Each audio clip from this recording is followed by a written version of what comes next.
السلام عليكم ورحمة الله وبركاته. ولياسين كل هذا لها وناق ميديا. سبسكرايب لايك شير كومنت هالمانتين ورا دقدقة ياسين هاي وركاسي أو جيك قلبتون كدواقي مدحوينها دالك أهورو كينياتا أو الشيء انت أو لباتي كوبري حيرات الحصاري gobolada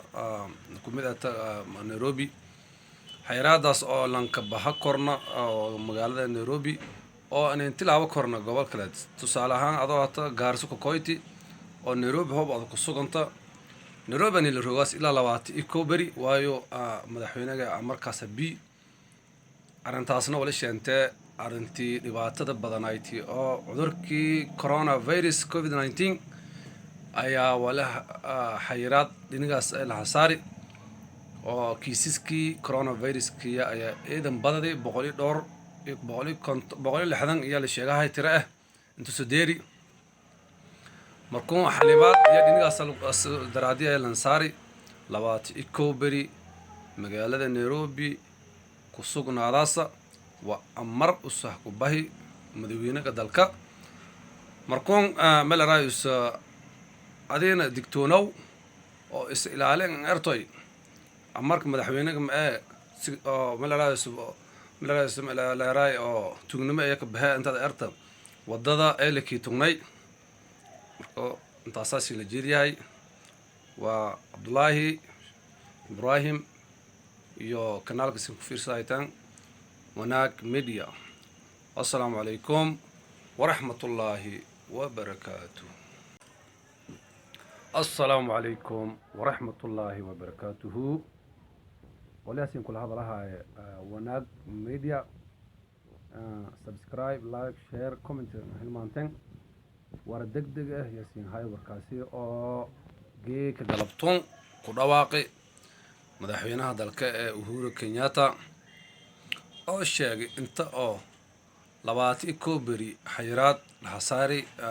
gobolada kumida Nairobi xayraadaas oo lanka baha korna oo magaalada Nairobi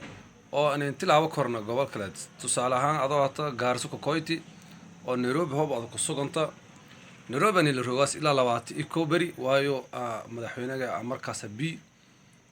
arintaasna wala sheentay arintii dhibaatada badanayti oo cudurkii coronavirus covid-19 ayaa wala xayiraad dhinacaas la xasaari